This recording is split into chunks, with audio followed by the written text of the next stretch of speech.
अस्सलाम वालेकुम दोस्तों। सुल्तान सलाहुद्दीन अय्यूबी किस्त नंबर 53 के पहले ट्रेलर में खुश आमदीद। ट्रेलर के पहले सीन में हम देखते हैं कि एक तरफ सलाहुद्दीन और दूसरी तरफ बैलियान और शातिलियून अपने सिपाहियों के साथ तलवारें निकाले एक दूसरे के आमने सामने खड़े हैं और नीचे कुछ सिपाही शहीद हुए पड़े हैं। और सलाहुद्दीन बहुत गुस्से की हालत में बैलियान से कहते हैं, मैं इस दुनिया को तुम्हारे लिए तंग कर दूंगा। इसके जवाब में बैलियान कहता है कि आपके लिए यहाँ से बच निकलने का कोई इम्कान नहीं है सलाहुद्दीन।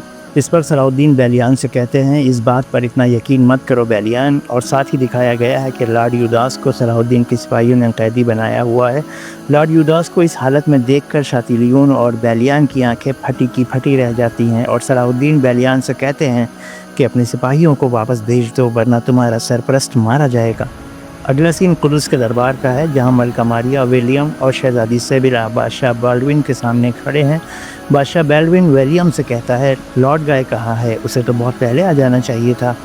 तो विलियम शर्मिंदगी के साथ बाल्डविन से कहता है, वो बहुत जल्द आ जाएगा। बादशाह बाल्डविन कहता है, कहीं उसके साथ कुछ बुरा तो नहीं हो गया। उसके बाद सलाहुद्दीन को देखते हैं जो एक शहीद सिपाही के ऊपर चादर डाल रहे हैं और बूढ़ू से कहते हैं, मैंने जो सिपाही तुम्हारे सुपुर्द किए, क्या तुम इस तरह मुझे वापस करोगे? बूढ़ू का सर शर्म से झुक जाता है और वो शर्मिंदगी के आलम में कहता है कि मुझे फौरी तौर पर वहाँ जाना पड़ा। सलाहुद्दीन कहता है, तुम मज़ीद मुझे हिसाब दोगे बूढ़ू। दूसरी तरफ बैलियान लॉर्ड यूदास के लिए बहुत परेशान होता है और शातिलियून से कहता है, मैं लॉर्ड यूदास को सुल्तान सलाहुद्दीन के रहम करम पर नहीं छोड़ सकता। फिर शातिलियून बैलियान से कहता है, ये बहुत बड़ा जुआ होगा, तुम्हें इसका अंदाज़ा भी है? बैलियान शातिलियून को जवाब देता है, कीमत चाहे जो भी हो मैं अदायगी करूँगा।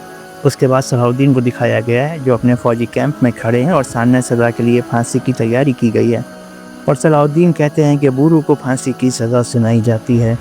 ये सुनते ही सारा चौंक कर हैरत से सलाहुद्दीन की तरफ देखती है। तभी बूढ़ू को दिखाते हैं जिसे कारातीगिन और बूढ़ू बाजू से पकड़ कर ला रहे होते हैं। बूढ़ू सलाहुद्दीन को कहता है, क्या ऐसी सज़ा सिर्फ गद्दार को ही नहीं दी जाती? सलाहुद्दीन उनसे कहते हैं, अब मैं मज़ीद तुम्हें माफ़ नहीं कर सकता। अगले सीन में मलका मारिया और कॉन्टेस मीला एक दूसरे से बात कर रही हैं और मलका मारिया कॉन्टेस मीला से कहती है, मुझे लॉर्ड गाय की गुमशुदगी का इल्म है, ये काम किसी और का किया हुआ है। इसके बाद के मंजर में बूढ़ू सर कलम किए जाने के लिए लकड़ी के तख्ते पर सर को रखे हुए है, लेकिन जैसे ही सिपाही बूढ़ू का सर कलम करने के लिए तलवार फिज़ा में बुलंद करता है, अचानक ही तुरान अपनी तलवार निकाल कर सलाहुद्दीन की गर्दन पर रख देता है और कहता है, सज़ा को फौरी तौर पर रोक दिया जाए चाचा सुल्तान। ये देखकर सारे सिपाही अपनी तलवारें निकाल लेते हैं और सलाहुद्दीन तुरान से कहते हैं, ये तुम क्या कह रहे हो तुरान? इस पर तुरान कहता है, मेरे चचा को रिहा किया जाए। और फिर बूढ़ू कहता है, अब हम दो भाई नहीं बल्कि दो सुल्तान हैं, अब मुझसे बच कर रहना सलाहुद्दीन। और यहीं ये ट्रेलर ख़त्म हो जाता है। नाजरीन, इस ट्रेलर में हालात को बहुत तेज़ी से बदलते हुए दिखाया गया है।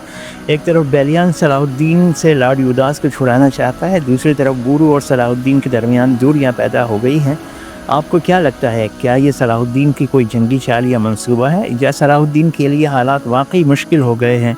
अपनी राय से कमेंट में ज़रूर आगाह करें और ऐसी वीडियोज़ मज़ीद देखने के लिए चैनल को सब्सक्राइब कर लीजिए।